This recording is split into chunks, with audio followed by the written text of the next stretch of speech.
ഈശോയിൽ ഏറ്റവും സ്നേഹമുള്ളവരെ, പെസഹ അത് വലിയൊരു ഓർമ്മയാണ്.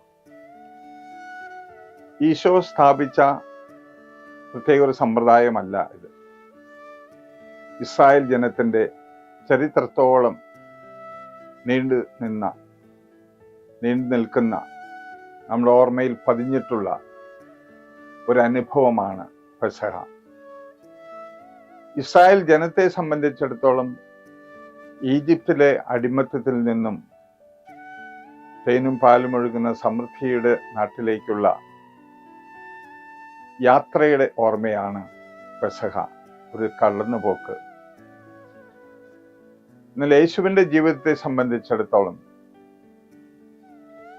തൻ്റെ പരസ്യ ജീവിതത്തിൻ്റെ ഏകദേശം സമാപനത്തിൽ സഹനത്തിലൂടെ, ക്രൂശ് മരണത്തിലൂടെ ജനത്തെ മുഴുവൻ രക്ഷയിലേക്ക് നയിക്കുന്ന രക്ഷാകര അനുഭവത്തിലേക്കുള്ള യാത്രയുടെ തുടക്കമാണ് പെസഹ. അതൊരു ഊട്ടുമേശയ്ക്ക് ചുറ്റും ഇരുന്നു കൊണ്ടാണ് ശിഷ്യരോടൊപ്പം ഈശോ ആചരിച്ചത്.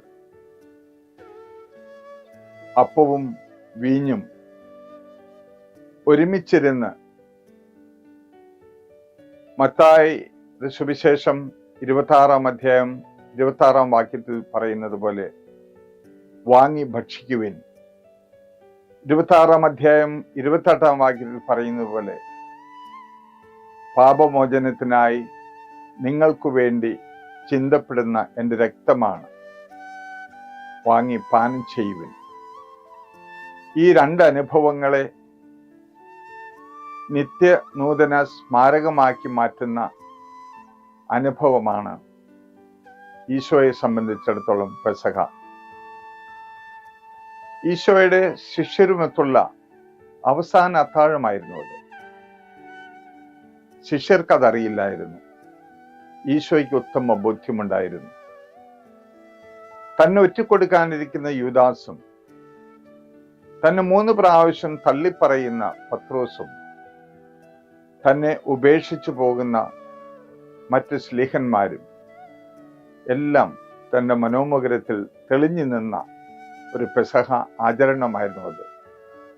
മണിക്കൂറുകൾക്ക് ശേഷം തനിക്ക് സംഭവിക്കാനിരിക്കുന്ന പീഡാസഹനത്തിന്റെ തീവ്രത അത് യേശുവിൻ്റെ ഈ പെസഹ ആചരണത്തിൽ, ആ അന്തരീക്ഷത്തിൽ തന്നെ നിറഞ്ഞു നിന്നിരുന്നു. 3 സംഭവങ്ങൾ ഈ പെസഹ ആചരണത്തിൽ നമ്മൾ ഓർക്കുന്നുണ്ട്. ഒന്ന്, ഈശോ താൻ സ്നേഹിച്ചിരുന്നവരെ വിട്ടുപിരിയുന്നതിന് മുമ്പ് തൻ്റെ സാന്നിധ്യം നിത്യം അവരിൽ ഉണ്ടാകണമെന്നുള്ള ആഗ്രഹത്തോടു കൂടി വിശുദ്ധ കുർബാന എന്ന ആ വലിയ അനുഭവം, ആ ബലി സ്ഥാപിക്കുന്ന ഓർമ്മ. രണ്ടാമതായി,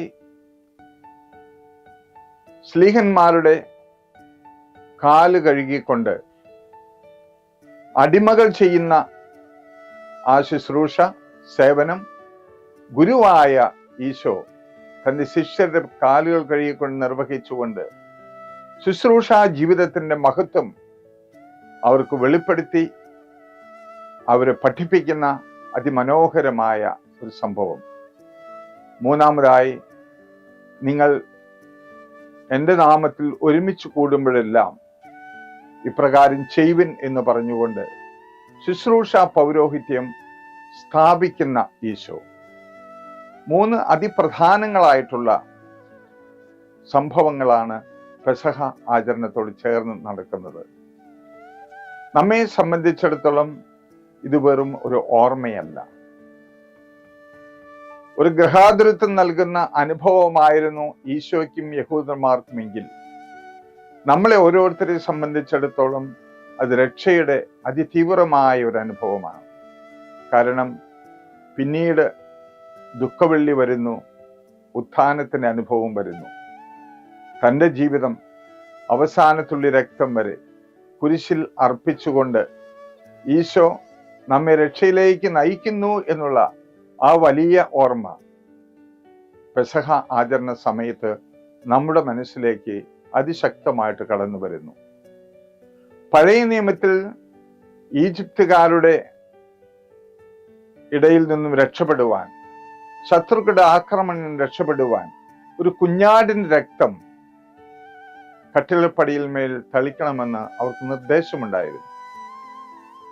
അത് പ്രത്യേകമായ അതിനുവേണ്ടി തിരഞ്ഞെടുക്കപ്പെട്ട ഒരു കുഞ്ഞാടിന്റെ രക്തമായിരുന്നു.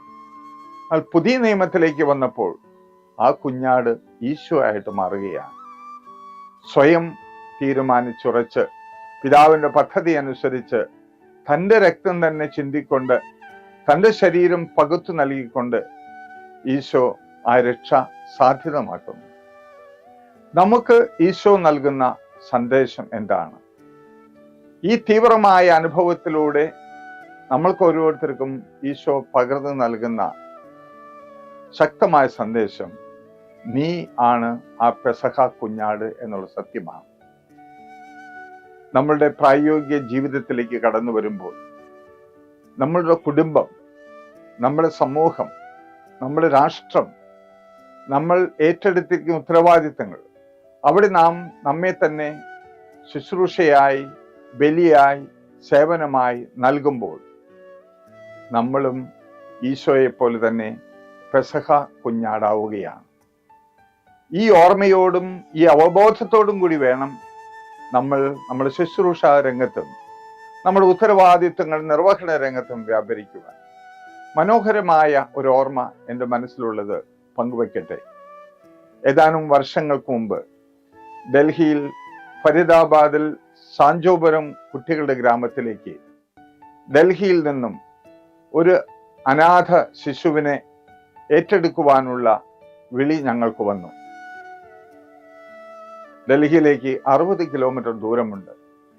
ഭിന്നശേഷിയുള്ള പെൺകുഞ്ഞുങ്ങളെ വളർത്തി വലുതാക്കി സമൂഹത്തിന് സമർപ്പിക്കുന്ന മനോഹരമായ സാഞ്ചോപുരം ചിൽഡ്രൻസ് വില്ലേജിനെ കുറിച്ച് അറിയാമായിരുന്ന പോലീസ് ഉദ്യോഗസ്ഥർ 1.5 വയസ്സോളമുള്ള ആ പെൺകുഞ്ഞിനെ ഞങ്ങളെ ഏൽപ്പിക്കുവാനാണ് താല്പര്യപ്പെട്ടത്. കുട്ടിയുടെ ഭിന്നശേഷി ഏതാണെന്ന് ഞങ്ങൾക്കറിവില്ലായിരുന്നു. അതുകൊണ്ട് 5 തരം ഭിന്നശേഷികളും ഉള്ള ഭവനങ്ങളെ നയിക്കുന്ന മദർമാരുമൊത്ത് ഞാൻ ഡൽഹിയിലേക്ക് പോയി. 60 കിലോമീറ്റർ യാത്ര ചെയ്ത് ഡൽഹിയിൽ പോലീസ് സ്റ്റേഷനിൽ ചെന്നപ്പോൾ ടർക്കിയിൽ പൊതിഞ്ഞ 1.5 വയസ്സോളം പ്രായം തോന്നിക്കുന്ന ഒരു പെൺകുഞ്ഞിനെ ഞങ്ങൾ സിസ്റ്റേഴ്സിന്റെ കരങ്ങളിലേക്ക് SHO കൈമാറി. എല്ലാവരും അതീവ കൗതുകത്തോടെ ഈ കുഞ്ഞിനെ നോക്കി. കുഞ്ഞിന്റെ ഭിന്നശേഷി ഏതാണെന്നുള്ള തിരിച്ചറിവ് അപ്പോഴാണ് ഞങ്ങൾക്കുണ്ടായത്. ആ കുഞ്ഞിനെ കണ്ടപ്പോൾ ഞാൻ അറിയാതെ തമ്പുരാന്റെ മുമ്പിൽ ഒരു ചോദ്യം ചോദിച്ചു പോയി, ഉള്ളിൻ്റെ ഉള്ളിൽ. ദൈവമേ, നീ എന്തിനാണ് ഇത്തരത്തിലുള്ളൊരു കുഞ്ഞിനെ ജനിക്കാൻ അനുവദിക്കുന്നത്? ആ കുഞ്ഞിന് കണ്ണ് രണ്ടുമില്ലായിരുന്നു, കേൾവി ശക്തിയില്ലായിരുന്നു, സംസാരശേഷിയില്ലായിരുന്നു, മെന്റലി റിട്ടാർഡഡ് ആയതുകൊണ്ട് മന്ദബുദ്ധി എന്ന് നമ്മൾ ഇന്ന് വിശേഷിപ്പിക്കുന്ന ഒരു വ്യക്തിയായിരുന്നു. അപ്പനും അമ്മയുമില്ല.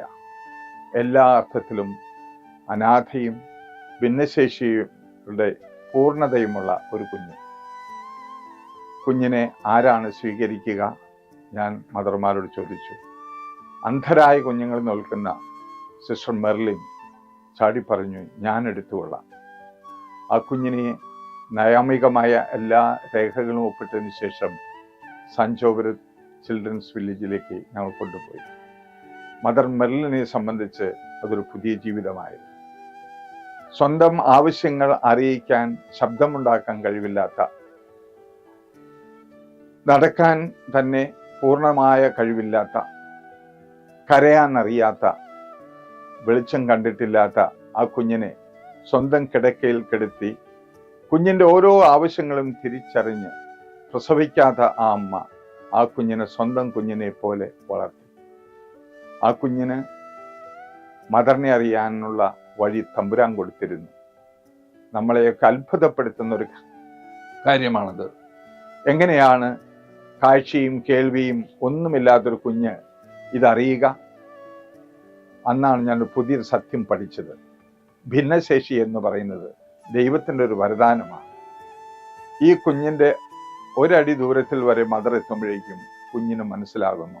കുഞ്ഞ് സന്തോഷം അതിൻ്റെതായ രീതിയിൽ പ്രകടിപ്പിക്കും. കാരണം നമ്മൾക്ക് എല്ലാവർക്കും നമ്മുടേത് മാത്രമായിട്ടുള്ള ഒരു ബോഡി സ്മെല്ലുണ്ട്, ശരീരത്തിന് ഒരു ഗന്ധമുണ്ട്. അത് നമ്മൾ പോലും അറിയുന്നില്ല. കുഞ്ഞിന് അതുവഴി മദറിനെ തിരിച്ചറിയാൻ കഴിയുമായിരുന്നു. അടുത്ത് ഇടപഴകുന്ന എല്ലാവരെയും കയ്യിലെ സ്പർശം കൊണ്ട് ആ കുഞ്ഞിന് തിരിച്ചറിയാൻ സാധിക്കുമായിരുന്നു. ഇന്ത്യയിൽ ലഭ്യമായ എല്ലാ ചികിത്സാ കേന്ദ്രങ്ങളിലും വിശേഷവിധിയായിട്ടുള്ള പരിശോധനയ്ക്കായിട്ട് കൊണ്ടുപോയെങ്കിലും ആ കുഞ്ഞിന് മറ്റൊന്നും ഞങ്ങൾക്ക് ചെയ്യാൻ സാധിച്ചില്ല. ഇന്ന് 18 വയസ്സിന് കഴിഞ്ഞ് 20 വയസ്സിനോട് അടുത്തുകൊണ്ടിരുന്ന കുഞ്ഞിന് അല്പം കേൾവി ശക്തി ലഭിച്ചിട്ടുണ്ട്. അവൾ വലിയൊരു പെണ്ണായിട്ട്, സ്ത്രീയായിട്ട് വളർന്നുകൊണ്ടിരിക്കുന്നു. മെർലിൻ സിസ്റ്ററോട് കുട്ടിയെ കൊണ്ടുചെന്ന് ഏതാനും മാസം കഴിഞ്ഞപ്പോൾ ഞാൻ ചോദിച്ചു, സിസ്റ്റർ, അന്ന് ചാടിക്കയറി കുഞ്ഞിനെ ഏറ്റെടുത്തത് വലിയ ഭാരമായി അല്ലേ? മെർലിൻ സിസ്റ്റർ പറഞ്ഞു, ഇല്ല അച്ഛാ, ഞാൻ ആ കുഞ്ഞിനെ ദിവ്യകാരുണ്യമായിട്ട് സ്വീകരിച്ചു. ഇതൊരു അത്ഭുതകരമായ ഒരു ഉത്തരമാണ്. നമ്മളെ സംബന്ധിച്ചിടത്തോളം ദിവ്യകാരുണ്യം പോലെ ആ കുഞ്ഞിനെ സ്വീകരിക്കാൻ മദറിന് കഴിഞ്ഞപ്പോൾ അതൊരു പകുത്തു നൽകലായിരുന്നു, ഒരു സ്വയം ശൂന്യവൽക്കരണമായിരുന്നു. ആ കുഞ്ഞിനോടൊപ്പം ജീവിച്ച് ആ കുഞ്ഞിനെ ഒരു നിലയിലേക്ക് ആൽക്കുവാനുള്ള എല്ലാ ശ്രമവും മദർ അവിടെ ചെയ്തു. അന്ന് എനിക്ക് ഉത്തരം കിട്ടി എൻ്റെ ആദ്യത്തെ ചോദ്യത്തിന്, എന്തിനാണ് ദൈവമേ ഇത്തരം കുഞ്ഞുങ്ങളെ ജനിക്കാൻ അനുവദിക്കുന്നത്?